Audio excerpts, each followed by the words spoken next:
हर हर महादेव सभी को। इस वीडियो को देखने वाले सभी लोगों को सादर प्रणाम।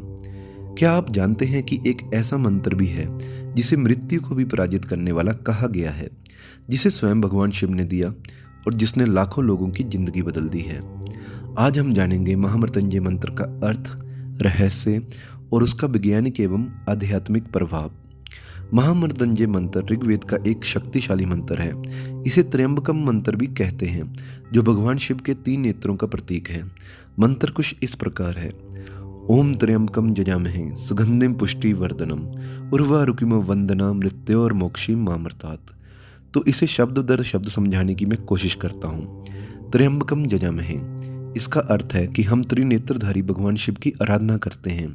सुगंधिम, जो सुगंधित है, यानी कि दिव्य गुणों से संयुक्त हैं। पुष्टिवर्धनम, जो जीवन को पोषित करते हैं। उर्वारुकिमम बंदनान, जैसे पका हुआ फल बेल से स्वयं गिर जाता है।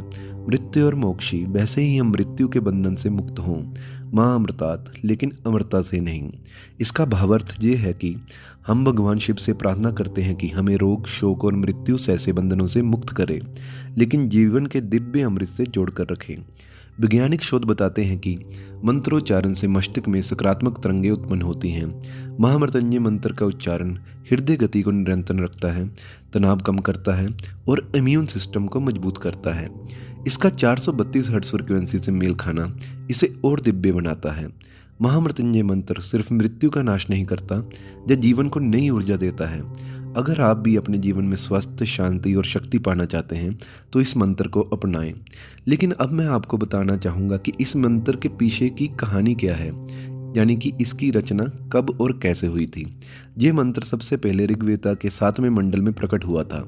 इस मंत्र की रचना की गई थी ऋषि मार्कंडेय जी द्वारा। अब भगवान मार्कंडेय या ऋषि मार्कंडेय जी के पीछे भी एक कहानी है कि उनका जन्म कैसे हुआ था। तो ऋषि मार्कंडेय का वर्णन प्रमुख रूप से मार्कंडेय पुराण, शिव पुराण, भागवत पुराण में मिलता है। पुराणों के अनुसार एक ऋषि थे जिनका नाम था मृकंद ऋषि। उनकी पत्नी का नाम था मरुद्वती। दोनों संतानहीन थे और वो भगवान शिव की कठोर तपस्या करने लगे। भगवान शिव प्रसन्न हुए और उनसे पूछा गया कि तुम्हें एक ऐसा पुत्र चाहिए जो कि छोटी आयु का होगा लेकिन अत्यंत ज्ञानी और तपस्वी होगा, या फिर लंबी आयु वाला चाहिए पर मूर्ख और दुष्ट हो। तो ऋषि मृकंड ने पहला विकल्प चुना कि मुझे एक ज्ञानी, तेजस्वी परंतु छोटी आयु वाला पुत्र मिले तो मैं खुश रहूंगा। इस प्रार्थना से उनके घर में एक दिव्य पुत्र का जन्म हुआ जिसका नाम था मार्कंडेय। भगवान शिव के वरदान के अनुसार मार्कंडेय की जीवन आयु केवल 16 वर्ष की निर्धारित थी। बचपन से ही मार्कंडेय वेदों, शास्त्रों, ध्यान और तपस्या में लग गए। वो एक महायोगी बन गए। लेकिन जैसे ही उनका 16वां वर्ष आने वाला था तो माता पिता को चिंतित देखे उन्होंने उनसे इसका कारण पूछा।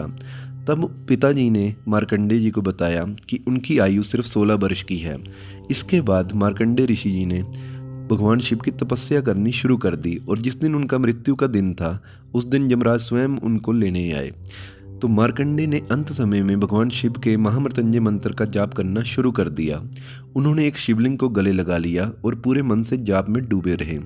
जब यमराज स्वयं आए और उन्होंने अपना पाश फेंका तो वो शिवलिंग के चरणों में जा गिरा।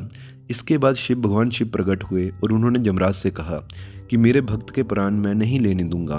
भगवान शिव ने यमराज को उस समय वापस पृथ्वी लोक से विदा कर दिया और मार्कंडेय को चिरंजीवी यानी कि अमर होने का वरदान दिया।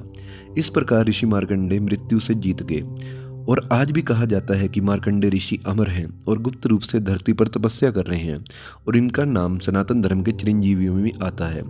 इस वीडियो के लिए बस इतना ही। अंत में कहूँगा हर हर महादेव।